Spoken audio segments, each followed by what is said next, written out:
When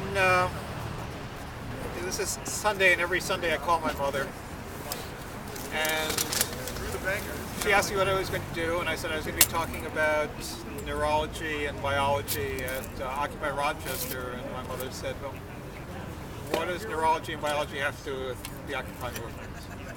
My mother's a very smart woman. It's a good question. And I have an answer, but it's a kind of circuitous one. I thought that I would start off by telling you a bit about how I ended up thinking about biology and neurology, which have become a pretty significant part of the things that I write. I was one of those kids for whom nothing quite made sense. People would talk about these big ideas about the self and freedom and God and things. They seemed to know what they were talking about. I hadn't a clue. And I should say I still don't have a clue. But as I got older, I began to think about the very peculiar world in which we live in, sort of the historical specificity of how peculiar this particular world is. And the thing that struck me was it seemed to sort of stand up by itself. That previous forms of social oppression had ideas behind them, the divine right of kings, or the inherent inability of working people or poor people or black people to govern themselves, or some sort of overt ideology. But capitalism seemed to be there without any ideology at all. And I wondered for a long time how that was at all possible. And then one day, about 35 years ago, I was somehow given an answer, although I didn't understand the answer at the time. I suddenly realized that there was something amiss about the very nature of our experience. Experience itself has a kind of structure, it has a grammar, it has a way in which we piece it into a self and an other. And one thing that anybody who's studied any anthropology knows is that not everybody pieces the world into the same pieces that we do. There are really complicated, subtle, interesting, systematic differences. I began to think in terms of what language did to that. Language it's a very standard way of going about the question of how we think about ourselves and how we think about the world. In fact, it's probably the most common way that we do it. And every time I tried to do that, and I tried over several manuscripts over a good many years, ground to a halt finally, I found myself just stuck. I found myself not making sense even to myself. But I kept thinking, if I could find out something about what humans were, and how humans make sense of the world, and how humans create themselves, I might understand something about the way in which this particular world has come to be. The big change finally came for me in part thanks to the help of my daughter, who is a massage therapist and a novelist and somebody who's very aware of bodily knowing. I began to realize that I had to think about the biology of human beings. And in particular, I had to think about the biology of how we know things. Now, this is a very common topic these days. I mean, if you go into a bookstore, if you can find a bookstore, or if you look at Amazon.com, you will find there are every day approximately 262 books are published that have the word brain in the title. Your brain and Thanksgiving dinner, your brain and your career, what your brain tells you about whatever. And the interesting thing is that all of these just identify people with the activity of this massive tissue that's up here, the brain. And the odd thing is it tends to look a lot like what we think of as the mind. It is something that takes in information and processes that information in symbolic form, words or images, and then spits out a program that tells us what to do. A very common standard picture of what the brain does, and it tends to fit a sort of common sense picture of what human beings are. But if you look at the research, it looks like the brain is not doing this at all.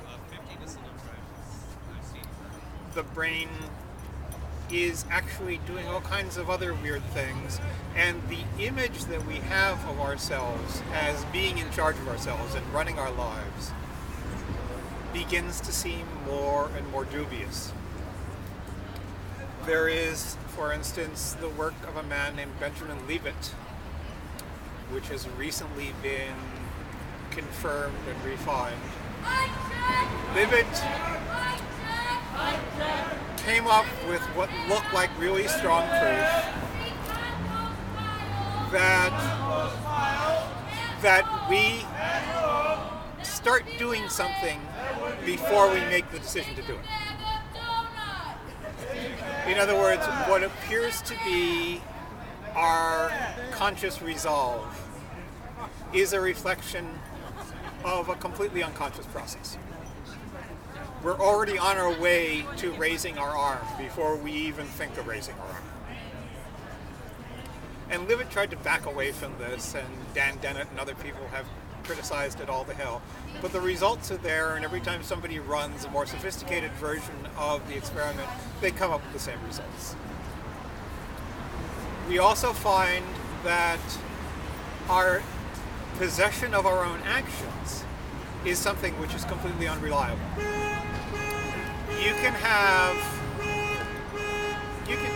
Some people with brain injuries have really strange and illuminating problems, and one of them is a problem in which you do not know that you're not doing what you think you ought to do. For instance, a woman who has a paralyzed arm will insist that she's just shaken the doctor's hand. Of course I did it. She'll say, didn't you see me? The thing is that she had the intention of shaking the hand. She has no circuitry left that lets her know that she hasn't actually done it.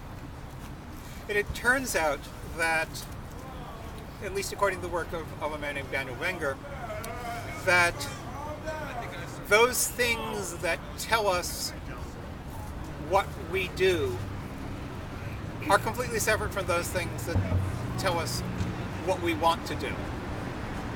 And when we notice we've done something that corresponds to the sort of list of things that we think we know we want to do, we say, oh, I meant to do that. If you give somebody post-hypnotic suggestion, excuse me, we're having a teach-in here. If you give somebody post-hypnotic suggestion and tell her to do all sorts of bizarre things, very often she'll come up with all kinds of reasons to explain every single totally irrational action.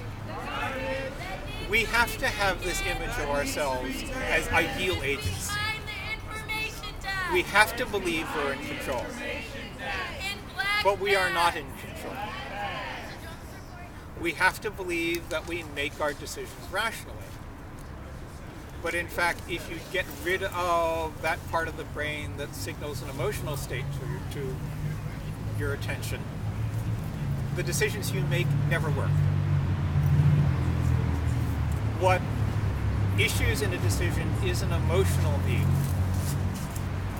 And the emotional need is totally out of control of anything that is conscious.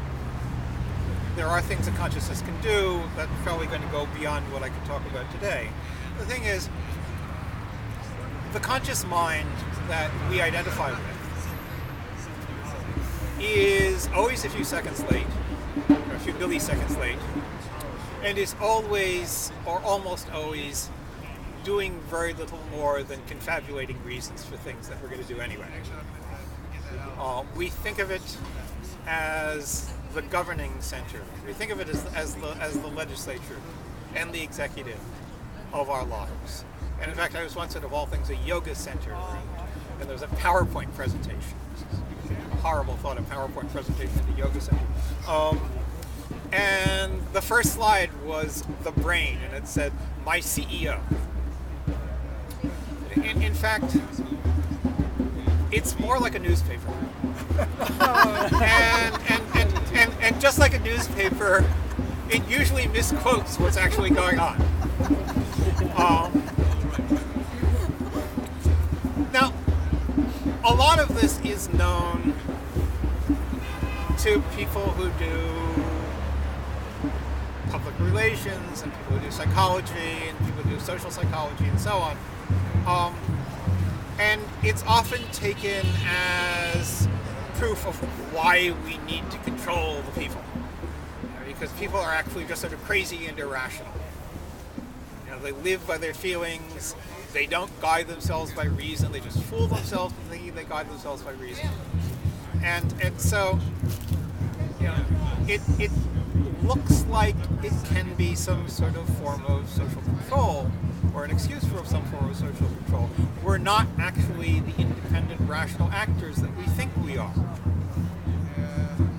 And if we're not the independent, rational actors that we think we are, how can we be trusted? And on the other hand, if we're not the independent, rational thinkers that we are, how can we be free? Because after all, our sense of freedom is bound up with this idea that we can make up our mind to do things. And if all of this is part of a process that is outside our control and outside of our awareness, then where does it leave us? Well, the interesting thing is it leaves us in a very interesting place, and a very promising place. And what becomes promising about it, I think, is what is promising about it becomes evident when you start thinking not in terms of what human beings do as human animals, but what other animals do. And there's a good reason that we could think about this, think about ourselves in this way, because if you think about it from an evolutionary point of view, the idea that human beings are rational beings whose self-conscious minds somehow can take in what is necessary to direct action, make their way through the world, is, while it's not an evolutionary impossibility, it's certainly very unlikely from an evolutionary point of view. Every other animal that we know of does a pretty good job of making their way through life. The crows that inhabit this park are extremely intelligent and extremely directed, and they get a lot of stuff done better than we can. There's no indication that crows are self-conscious. They're not like stupid people who just have a few thoughts. They probably don't have a sense of what it is to be a crow at all. Which is not to say, I suspect, though I'll never know, I suspect that they are aware of the world, they just aren't aware of their separation from the world. I feel this very much about my cats. I have one dumb cat, one brilliant cat. And the brilliant cat I can have conversations with, and she tells me things to do and so on. But I don't ever get to the moment that she thinks of herself at all. Which I think is one reason that it's actually crueler to be cruel to an animal, because when you're cruel to a person, they can bracket it and say the world is still good even though I'm hurting right now. When you're cruel to an animal, the whole world sucks.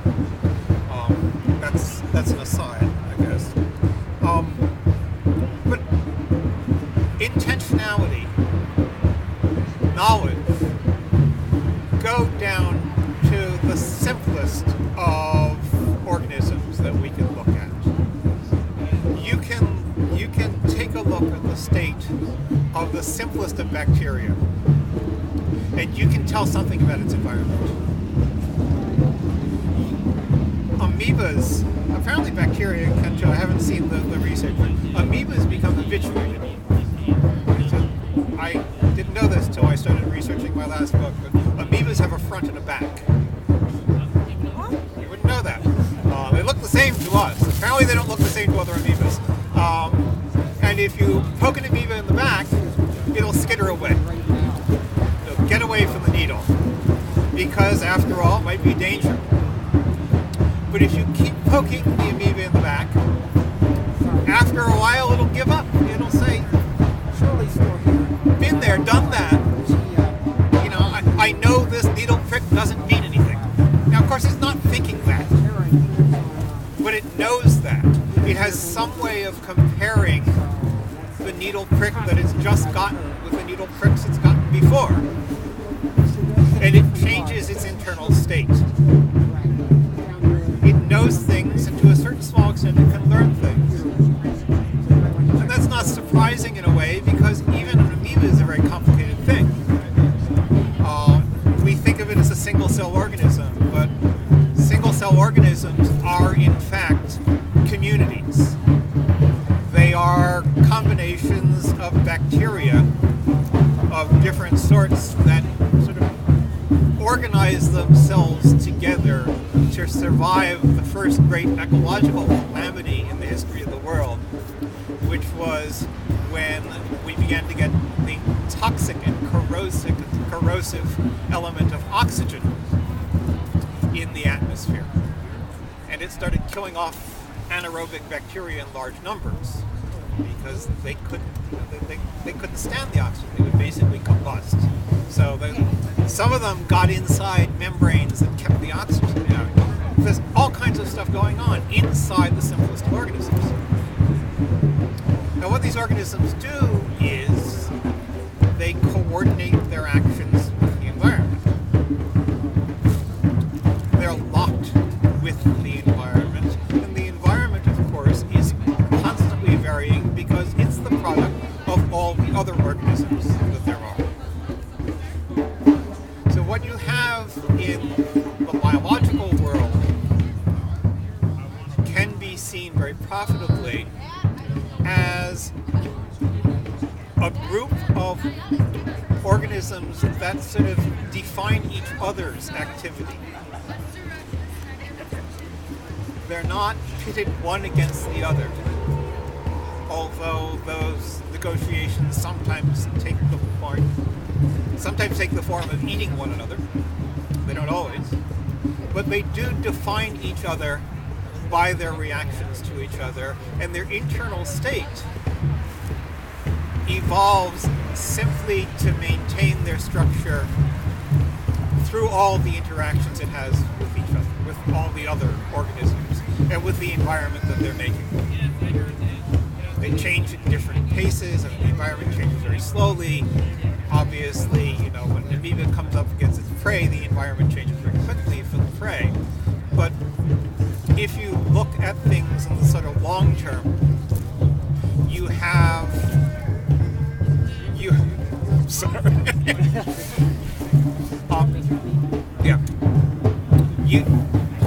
you have organisms where there is, in a way, no way of telling where one begins and one ends, because what you're talking about is an entire complex of activity.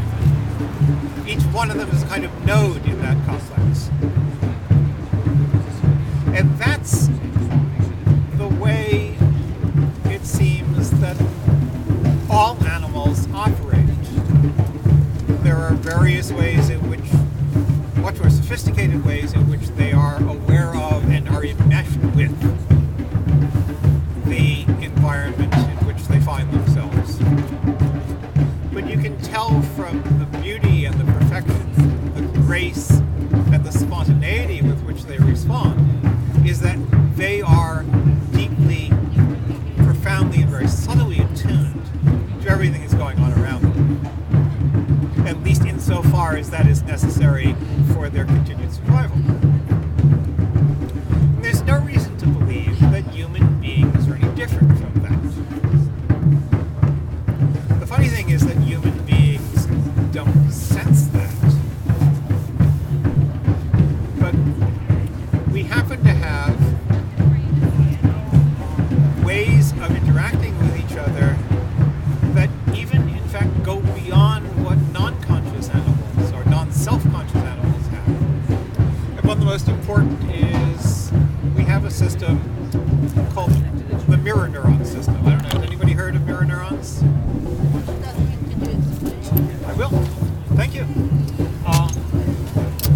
Around 15 years ago, a group of researchers at the University of Parma in Italy discovered, while working with some macaque monkeys, that certain neurons went off in the brains of these monkeys when they saw other monkeys doing certain things. These neurons also fired when the monkeys did those same things. They were actually motor neurons. So that when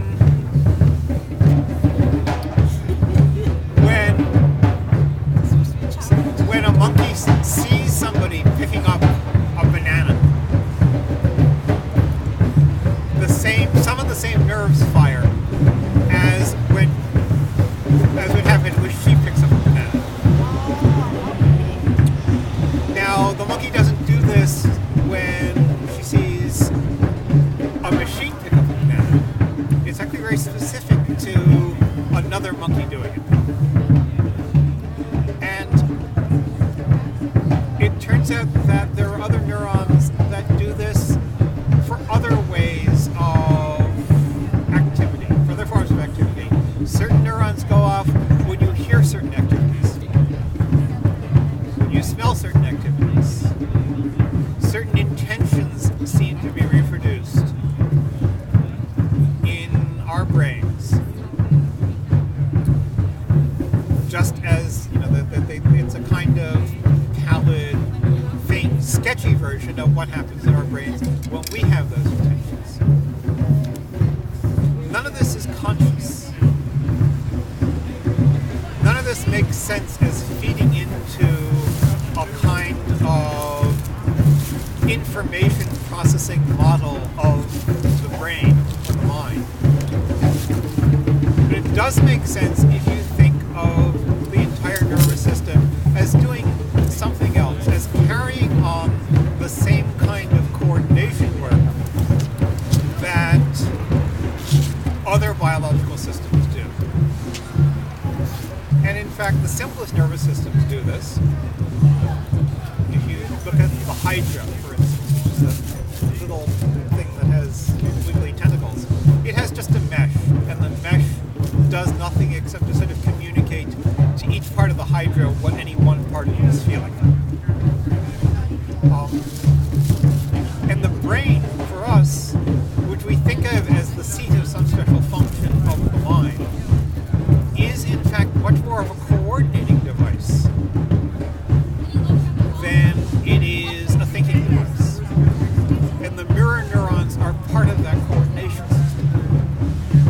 The mirror neurons are part of the system through which we are attuned to one another. We're attuned to one another, I guess I should backtrack it for a bit. We're attuned to each other in all kinds of ways. Psychologists refer to primary intersubjectivity and secondary intersubjectivity. Primary intersubjectivity is that period of really intense bonding between an infant and her parent, of course usually her mother, in which I watch film of infants who are maybe 18 hours old, and they are linked with the parent in very close, intimate ways. And you can see, when you study the video, you can see the infant is actually directing the mother's attention. And they're both locked in this kind of dance. And this degree of emotional attunement, which actually comes before the mirror neuron system is developed, is another basis for the way in which we feel one another. To be connected with each other emotionally and even neurologically that when we respond to our emotional states, we are in fact incorporating, quite literally, because incorporate means to bring into your body. We are incorporating the lives of others around us. So that we have this sense that's been handed down to us through a couple of thousand years of theology and Western philosophy that suggests that emotionally we are these selfish, savage beasts who just sort of want to tear each other to pieces to get food and sex and comfort and whatever else, and that if we can just force ourselves to act rationally, we can overcome our emotional selfishness, like Mr. Spock, and we can do the right thing. And we keep on saying this to ourselves, even though for a couple of hundred years it's been obvious to serious philosophers that rationality doesn't actually justify any ethical position whatsoever. You can't actually establish ends rationally. And in fact, that's one of the foundations for the negative liberty that we suffer under these days, which is you can't have a world that's committed to justice. Because after all, not everybody shares your idea of justice, so how can you force your ideas of justice down everybody's throat? So better we have a market which just sort of negotiates everybody's idea of what things should be. One of the upshots of trying to rely on rationality. But in fact, we are emotionally able to live in and for one another. Because in fact, that is simply where we are as animals, in a way. As animals, we are all inbreded with one another, and with the crows, and with the dead leaves, and with everything else. Now, being a human being, though, we don't do that very much. We have, for a variety of reasons, ended up with a variety of reasons we don't know about. We can only speculate about. We've ended up with a kind of picture in front of ourselves at all times, and a voice inside of our head that says, now Michael Steinberg is gesturing in a particular way to make a point as he gives this teach-in, while he's trying to ignore the drums going on. And we all have this damn documentary narrator in our head most of the time telling us what's going on. We're all acutely self-aware. And it cripples us. And we have lots of wonderful techniques, which I suspect we'll talk about some other time, for walking away from that. But we do have moments when we act in ways in which the mirror neuron system begins to operate in an interesting and useful way. If you are acting in a way that resonates with the way somebody else does, your intentions begin to meet each other.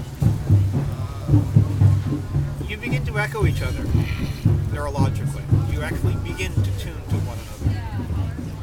If what you do echoes in somebody else, and they echo it back to you, those neural pathways begin to reinforce themselves. And they begin to start moving you together. You begin to find yourself coming up with ideas that you never had before. You begin to come up with ideas that you couldn't have had. And it's a little, in some ways, like playing with a Ouija board.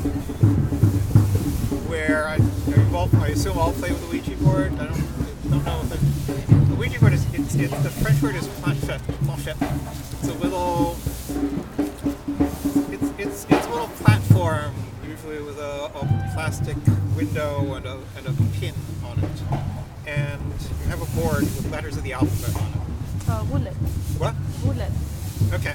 That's what it is in German. No, it's French. Oh, in French, okay.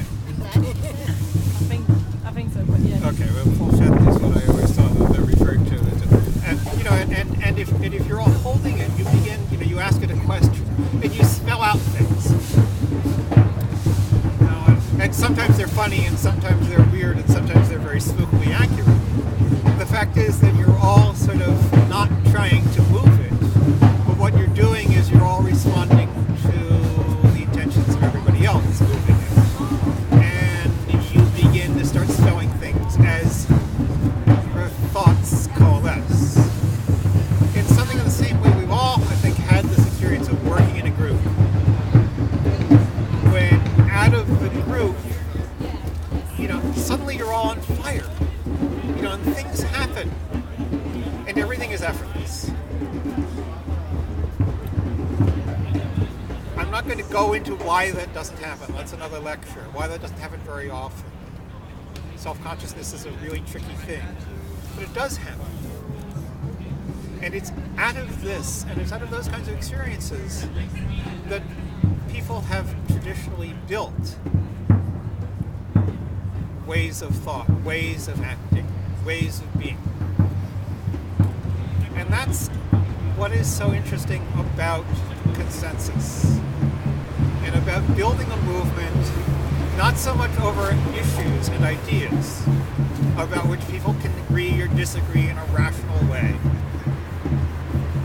but about the very process of consensus. Because consensus is something in which the most important thing is not to speak, but to listen. It's not to what? Listen. Consensus is a process in which you can't do consensus unless you're willing to stop being attached to what your ideas are and listen to others and ask yourself what comes out of that. Consensus is actually a process of building itself. It's not a process of finding some compromise with which everybody is happy. Although, most of the time that's what it has to be. But it aspires, it seems to me, to be something that goes much deeper, which is it builds the ability of people to tune to one another, to create a group in which all of us become something apart from the picture of ourselves that we think we are. It is really a process of self-investigation and a process that demands humility in the best sense. It doesn't have to be humility. Humility has a kind of bad theological aftertaste these days. But there's a strong element of humility in just understanding that we are part animals. But we can't step away from that, and we shouldn't step away from that, because that is the point where we're all bound together. That is the basis through which we can each flower in our individual ways. That we are fundamentally making this world together, but we're making it together through our bodies, through our ability to live with each other and sense each other and know each other in a way that issues in action and may flower in thought, but which can never be nailed down in thought or turned into thought or words. So, I think I've talked enough. Yes. In today's paper there was an article about the Tea Party and the occupiers being closer together than people might realize. I don't know if you read that or not. I saw the headline, but I didn't read the article. Well, I think it's interesting. It also said that, of course, there's many reasons why they're not together, but it's suggested that there be this effort to communicate, to listen to each other. I think paralleling what you're talking about. It does. It's one of the reasons I am afraid of that sort of thing, because if there's one thing the Tea Party holds to, it seems to me, me, it's that image of us as individuals, as people who make it on their own, and the great abhorrence for anything that suggests shared or collective process. And I've yet to come across anybody from the Tea Party who moves beyond the sort of traditional, maybe Christian family community kind of ideal, and who really gets outside the idea of individualism. I may be wrong. Are you suggesting there'll never be a consensus then? I'm not sure I'm not sure that, I think the Tea Party is really interesting because actually responses to the Tea Party have been really interesting to me. Because I think a lot of people haven't taken their starting point seriously. I mean, until this movement came along, the Tea Party was the only large group of people in the United States who were saying there's something fundamentally wrong in this country. They were being totally delusional about what that was, and that's because they were actually being manipulated and deluded. But it was a delusional response to a real problem, and all the good liberals out there who were saying, well, we just need a little legislation here and a little change there, weren't acknowledging the fact the Tea Party was on something. Well, I would like to say about Occupy and the Tea Party, the differences, our principles. We have a love from all of us, all over the world, from all of the people. They are protecting them from hate and conflict interests.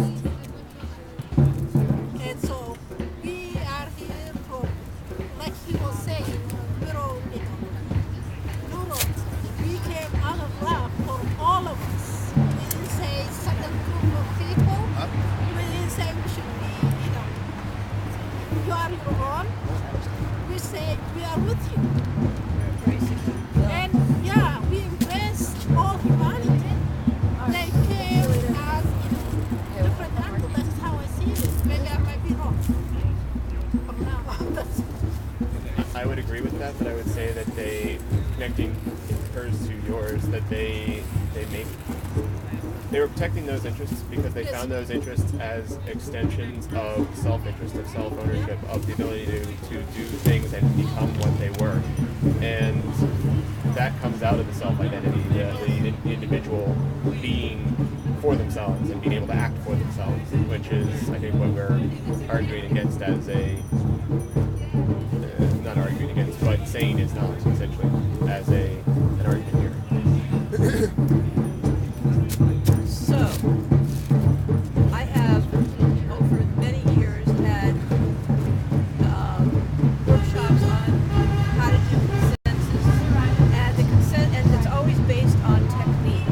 And I'm also very actively involved in a Buddhist practice, and what you're talking about seems to be a lot more closely aligned to the Buddhist practice than those techniques I've been learning. Are you interested, willing to continue on with this to see how folks here, because we tend to see consensus as a technical practice, that it's really actually it's more of an energy practice than it is to do this, you need to do this, and this, and this. I think we're all going to agree with you, and I think that's probably going to end up being part of the spirituality teaching we're going to do next week with Alex. And I'm actually a Hindu, but we're sisters in religions. I've long suspected since the beginning that this sort of the whole Occupy thing is really pointing at something much deeper than just economic justice or some kind of socialist scheme or whatever other kind of things people kind of throw at us to make it stick. It seems like people that oppose this thing keep trying to throw shit at us, but it's like trying to nail Jello to a wall and it keeps falling up because I think that what's happening here is probably larger than anybody who's really participating in it understands. And you've sort of given some more concrete ideas about what I think is moving moving toward consensus in general as human beings and as a human race, little by little by little, to have this thing kind of spontaneously spring up all over the country, leaderless and not tied down to one particular ideology is just really amazing. It's my dearest hope. I mean, that's why I'm here the moment this really started. And the first time I came here, I thought, this is it. The wonderful message that was on the Verizon wall during the march on Thursday. This is the beginning of the beginning. Yeah. So exciting. And the idea of this as a space, as a space in which that begins to be practiced, and where the sort of individualist, consumerist articulation of the world outside doesn't reach. Or it does reach, because we've all internalized it in a big way. We're all struggling with it, but we keep letting it go as a practice. Yeah, I mean, I hope. Boy, do I hope. What I find, go ahead. That's right. You haven't spoken yet, Moody. So. I'm very good at talking out of my rear end, so I'll pull this out of my rear end. You have to turn around? Pull this out of my rear end. Okay. But one of the things that's so interesting to me is that I've been lucky enough to know people who have been involved in smaller versions of things that have been organized this way. And one of my really favorite theorists who was around, I've mentioned him before, James Herring. I really would love for him to come for a visit and talk to all of us, because he just blew my mind in Washington one time when he was doing a teach-in like this at American University. And when he talks about this kind of consensus process, and we have had moments when this definitely was in ascendancy. It was very important. During the Spanish Civil War, there were a lot of people who were organizing themselves this way. There were beginnings of socialist revolutions that were like this.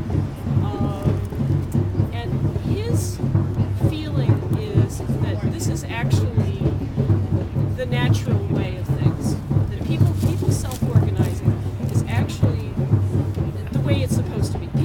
People know best, and they know best what it is to be in relation to the people most immediately around us. Sort of very much like you're describing. He would be very much in tune with what you're saying here. But I appreciate that you've given us the sort of hard neuroscience backup to it.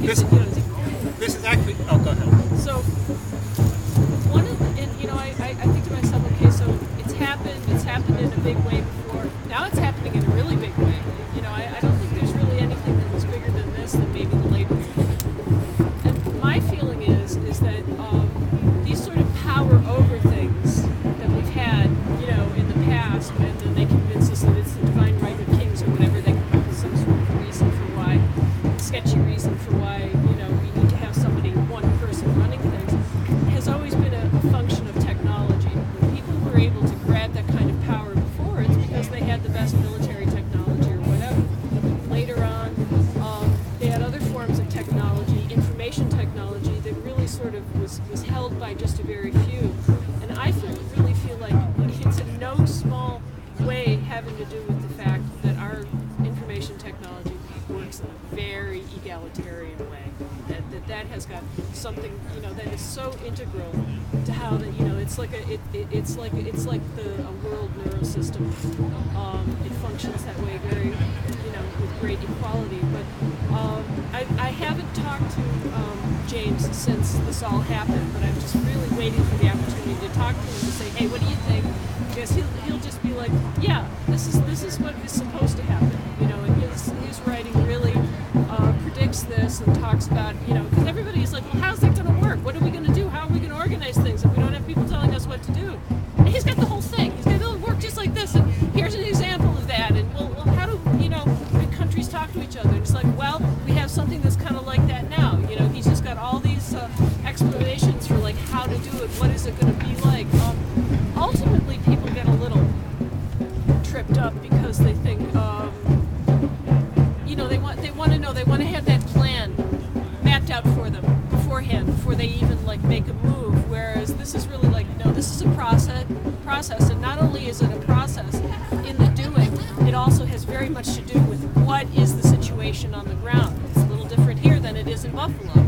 It's a little different on the West Coast than it is here. So I find nothing strange about the fact that, well, we have to build it to suit ourselves for where we are right now, along general accepted principles, which people have seemed to accept it very organically. No explanation required. They just saw and they're like, okay, I see how that works. That's how it worked in Egypt. It's working here, and it's working with a whole bunch of people. People just internalized it immediately and knew what it was about. They just saw it. I think I will. This is an advertisement.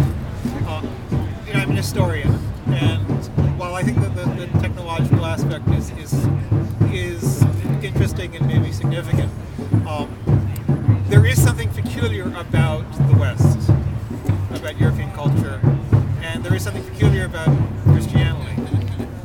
And I hope in the new year to do a quick 8-week tour of the history of the world.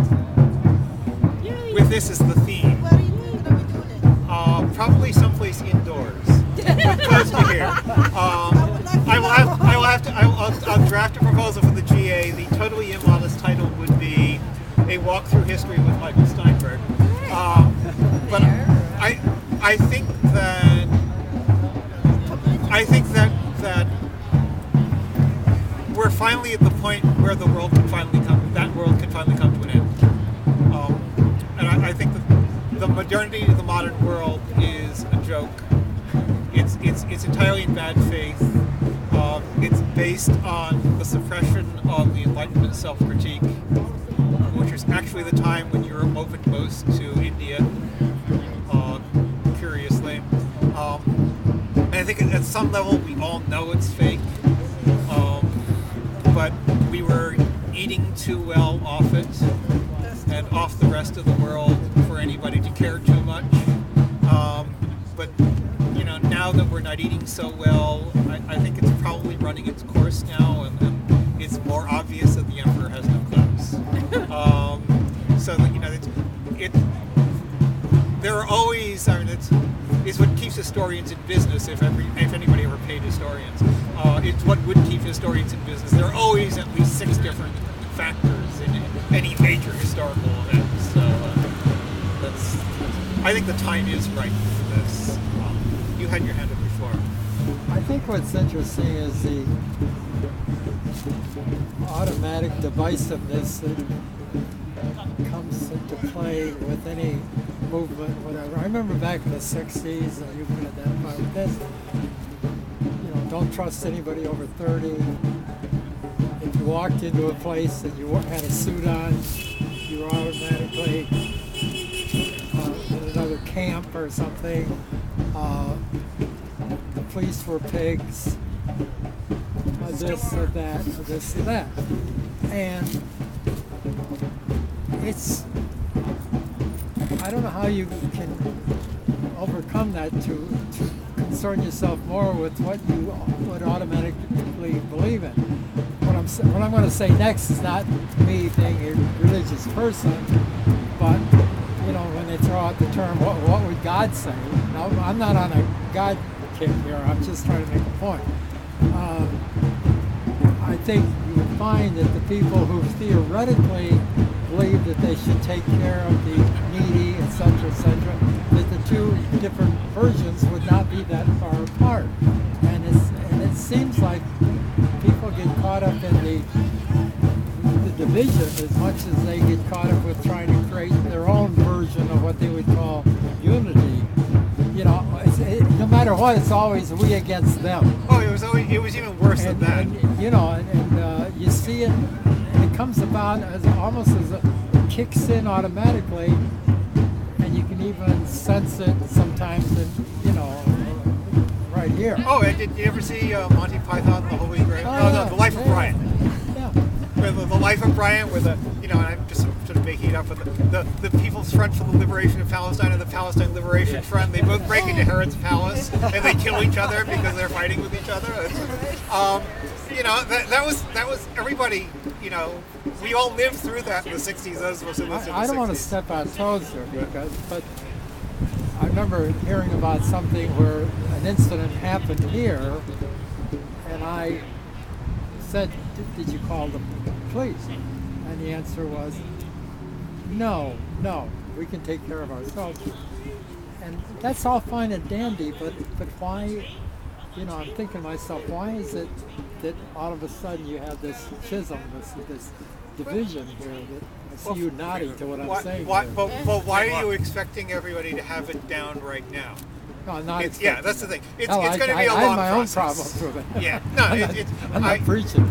I was actually there, and I really saw the process work very, very well. People were able to speak their minds.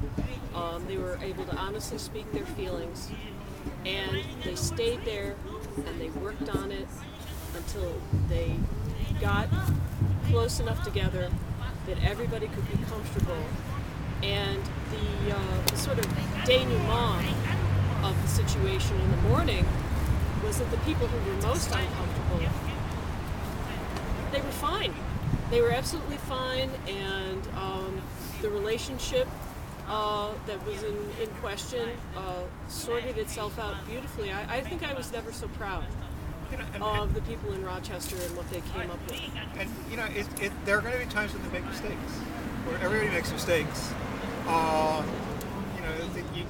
There is no perfect process, and I think to be aware. That's all I'm saying. That's all. I don't have any answer. You had your hand up. You haven't spoken yet. I liked your description of the increasing levels of biological organization with it, the eukaryotic cells, which incorporate within them organelles that once were prokaryotic organisms themselves, and then multicellular organisms, but then we get to the point of social behavior in particular species. And with humans in particular, I think we're on a whole new terrain, and I think the extension, although each of these levels of organization have their own rules, you can't simply apply one to the next. You've got to sort of discover what it is how they do function together. It has to be kind of based upon dissection to put it all back together again. With human societies, it seems to me that there's never been, although we're encouraged to think of it as individuals interacting with each other, there's never been a time when humans existed as individuals interacting with each other. It's always been small bands. It's always been, throughout all of evolutionary history and so on. And at a certain point, there comes a big change, and it's one that has been, talked about and debated for centuries. Frederick Engels wrote a book about it called The Origins of the Family, Private Property, and the State, where instead of, where we have a fundamental shift into a settled society, or at least parts of the world which are, and new rules prevailing there in those too. And we've talked about different stages and so on and so forth. But I think the way that we impute human behavior from our biology has to be able to take into account the way that human social organization actually doesn't allow us to follow those rules, or there may be things that our I don't know, neuro beings are wishing we could do, but that the present circumstances of ownership and control and production don't allow us to fulfill.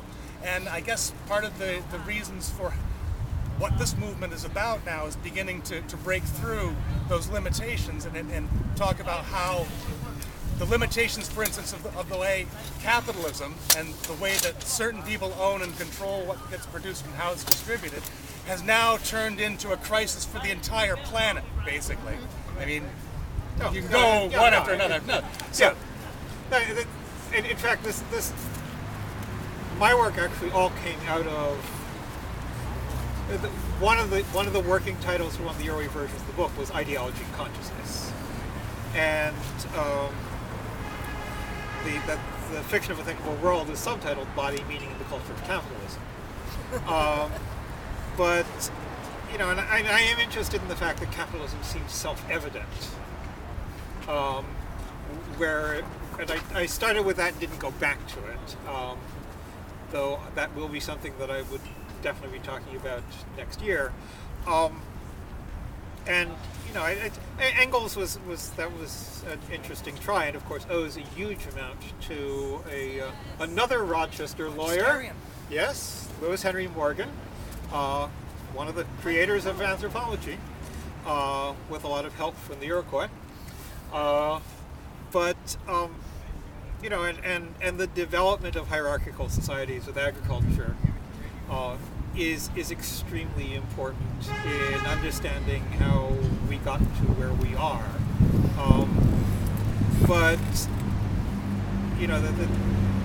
I happen to think that the large-scale transformation that Marx envisioned is less likely than a kind of grinding of the gears and the emergence of small centers of resistance and so on. But then I guess my sympathies are fundamentally anarchist, and yours may not be. But I also think that it's important not to dissect to get at rules and put back together. I think that specificity and moment-to-moment pragmatism at a kind of attuned level are more promising as ways of building an open future, because the rules always betray, words always betray. The future is nothing the only thing you can do with the future is make it. You can't ever predict what it's going to be from moment to moment. The real future. Yes, you. Okay, this is what is happening now if I really listen. You are describing the monkeys in Italy, in the lab, when one monkey does something, the other monkeys will light up. The same with human beings. We are here learning when somebody behave and do things kindly and living together, be self-governing, and also with all of us here, we are learning from one another. When we see something, do something, say something, our neurons lit up and we search it within. We are learning from one another because we came from different walks of life. We got our conditioning, and we also got our freedom. We breathe different things, and we trying to learn from one another. And through reflection, exchanging, watching somebody do kindness, somebody come pick up garbages, somebody come in without nobody asking them, without asking pay, they come and recycle and bring food, our brotherhoods, community, because we were stripped in the United States, especially stripped the sense of family, sense of community. And the workers got bribed in materialism, benefits and things, and it is taken away from them. Now all those social contracts is changing. They are taking the pension, healthcare, and all that. Where would we go? We have to rebuild ourselves again. We have to have to be tired with one another. This is not a place to compete. Because if we're going to be winning, we're going to be winning all of us. Okay, I love that. Thank you. And so kind of related to that and our so-called smaller-brained animals. I remember seeing a movie last year called I Am. I don't know, did anybody else see I Am? It was at the Little. And in it there's a study of, they cited a study of red deer in the wild. And it was to counter the idea that there's really an alpha male who makes decisions about what's going to happen, where we're going to go, and like because that's the way we base all of our structures here societally. There's this alpha guy. So in this crowd of this herd of red deer, at a certain point of the day, they all had to go take a trip to the body of water where they got their water. But in their herd, they had old, infirm, young, all of them at the same time, and somehow this entire herd had to get over to this body of water, and they had to decide at what point is it going to be the best for all the people in this herd, all the deer in this herd to make this trip. And so there was not one deer, this one big bold alpha deer that said no. What happened was, at a certain point in the day, the majority of the deer turned their heads and looked towards the water. And at that point, when there was like 51%, I've heard it disputed as a larger amount, but when there's an X percent, all of a sudden, all the deer just go, and that's it. And a lot of times the alpha deer, because there was indeed an alpha deer, was in the back, making sure that everybody was safe. And that was his role, not to say, hey, come on guys. Yeah, there's a wonderful passage I quote in the next book coming out in the spring by a man named Hugh Brody, who is a filmmaker and anthropologist, spent a lot of time in Western Canada and the Arctic. And he talks about being with a band of hunting people, British Columbia, and how they decide where they're going to go to hunt. And basically they sit around, they smoke, and one of them will say, yeah, maybe I'll go up around that river tomorrow. Well, you know, thinking it's pretty good around such and such. And people talk like this, and they eat, and they smoke, and the next morning they all get up and they go to the same place. Nobody said a word. But they've all been floating these possibilities, and they're all sensitive to how they respond to each other. Nobody has to make the decision because everybody's made the decision. Yeah, it just happens. And the same thing with flocks of birds. Is there one bird that says, hey, we're this big flock and we're making this V formation, and now we're going to turn? That's not the way it happens. Actually, and that sort of thing, that even within the organism, it's never top down. Right? Have you ever wondered how insects manage to coordinate their 6 legs? If you had to compute when each leg had to move forward, the insect would be like all brain. But instead, what they have is they have basically an angle sensor, and when one leg moves forward, the other one, changes angle because it's still stuck to the ground. And when it hits the right angle, it moves forward. That's all it needs. It's because it's evolved in that particular environment, so that instead of having the sort of top-down thing, it's bottom-up. And it's just small scale and local and specific to that environment. That's how these things. You can take a single creature and then make an analogy to the entire community. So I guess then decision process. You sort of already answered this, but I'm going to put it out there anyway. See if I'm correct in thinking. Decisions we take now often aren't in a consensus forum. Like we vote discreetly. We vote on our own. We do those things. So you're essentially then saying that those decisions have already been made in the meetings we've attended, the forums we've gone to, in formulating those pathways and reinforcing them in those debates and discussions with people. And when we go to, quote, make our decision essentially as to who we think is best, it's already done. Or even when we think, okay, I'm going to now decide, it's already been done. Well, it's a lot more complicated. But, Yeah. It's all going. It is largely going on sort of behind the curtain. Yeah. Self-consciousness does do a couple of things. It does allow us to stop. Yeah. And in fact, that's what Darwin thought it was meant to do. Darwin wondered what self-consciousness was for, and he said, think about migratory birds.